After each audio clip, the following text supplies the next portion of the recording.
को मैं हार्दिक अभिनंदन करती हूँ और सभी को मैं धन्यवाद देती हूँ कि पूरे पेशेंस के साथ आप लोग सुबह से यहाँ पे इस ठंड में भी आप लोग उपस्थित थे।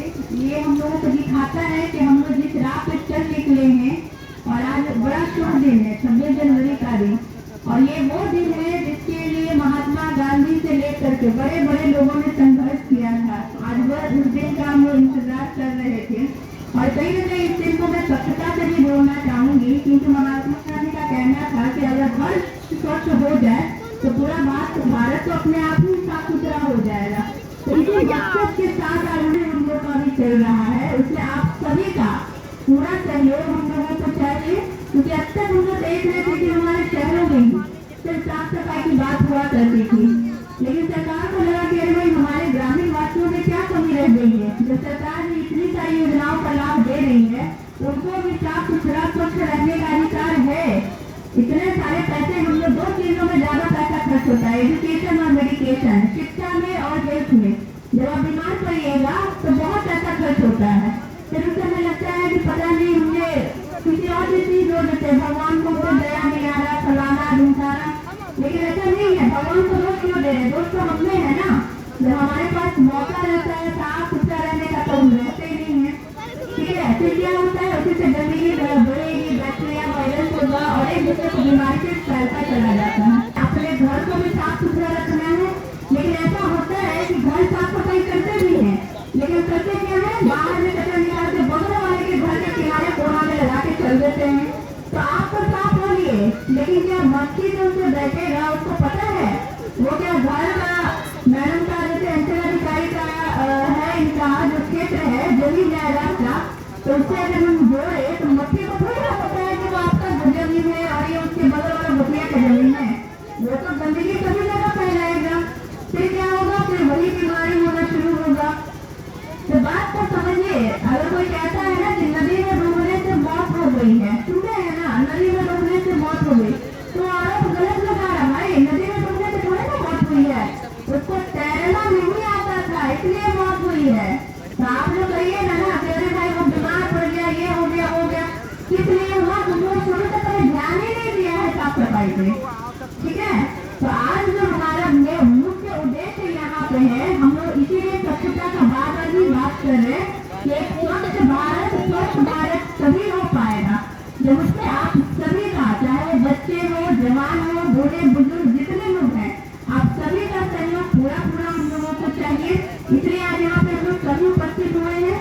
इसमें अंचलाधिकारी का बहुत योगदान है, क्योंकि कचरा प्रबंधन इकाई बनाने के लिए हम लोगों को जमीन खोजना पड़ता है और वो एक बहुत बड़ा युद्ध स्तर पे हम लोग को काम करना पड़ता है।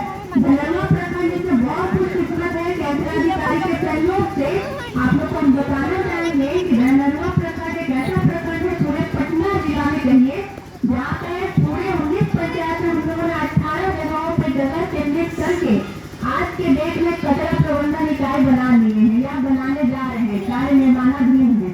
उसमें से एक आपका देवदाहा पंचायत भी है, और आप लोगों का भी उसमें पूरा सहयोग हम लोगों को आगे भी चाहिए, मिलता रहा भी है। आप लोगों से कभी कोई शिकायत नहीं रही है, मुखिया जी का बहुत योगदान रहता है, हमेशा सहयोग करते हैं, कभी भी किसी चीज के लिए होता है उपस्थित रहते हैं। तो ऐसा सहयोग आप लोग भी कीजिएगा, तभी तो धनरवा प्रखंड का नाम भी रोशन होगा, तभी तो देवदाहा पंचायत का भी नाम रोशन होगा, है ना। पूरे बिहार में कैसे जानेगा, आजकल धनरवा का नाम कहा जाता है, अच्छा नहीं माना जाता है, लेकिन हम चाहते हैं कि नहीं, हम लोग उस तस्वीर को बदल दें, क्यों ना हम लोग सबसे आगे निकल जाए, है ना। तो नाम तो तभी रोशन होगा ना जब हर क्षेत्र में आप लोग आगे निकलिएगा, चाहे शिक्षा का क्षेत्र हो, स्वास्थ्य का क्षेत्र हो, कोई भी क्षेत्र हो, उसमें हम लोगों को आगे निकलना है। उसके लिए सभी का सहयोग बहुत जरूरी है। तो अभी जैसे कि आप सब सुन रहे थे, प्रखंड समन्वयक जो है रमेश अभी बता रहे थे, तो आपके पास 2 डस्टबिन का भी यहाँ पे वितरण होना है, एक होगा हरा रंग का और एक होगा नीला रंग का। तो अभी लोग जितने आप लोग सुने हैं, बस हम एक ही चीज जानना चाहेंगे, आप लोग बताइएगा जितने बच्चे हैं या जो लोग सुने हुए ध्यान से, जो नीला होगा वो किस रंग के डस्टबिन में डालेंगे, हरा या नीला? हाँ, नीला कचरा हरा डस्टबिन में होगा और सूखा कचरा नीला वाला डस्टबिन में होगा। और प्लीज जो आप लोग को दिया जा रहा है डस्टबिन, और आप लोग सभी से मेरा बहुत अनुरोध रहेगा कि उसमें आटा चावल दाल रखने का वस्तु उसको नहीं बनाइए। जिस चीज के लिए खबरें भी आई है कि जो दिया गया था उसका सही उपयोग नहीं किया जा रहा, तो फिर वही होगा, फिर तो वही चीज हो गई ना। सरकार कर रही है, आप करिए, अगर बीमार हो करके कहाँ सरकार कुछ कर रहा है? इतना तो बीमारी फैल रहा है, सरकार पैसा भी नहीं दे रहा। तो सरकार का कहना है कि precaution is better than cure. क्यों ना आप पहले ही वैसा ये करिए, उपाय कर ले, जैसे आप बीमारी आने का क्यों इंतजार कर रहे हैं भाई? और बीमारी का इंतजार क्यों करें? उससे पहले ही हम लोग ऐसा क्यों ना अपनाने कुछ चीजें जिससे बीमारी ना पड़े।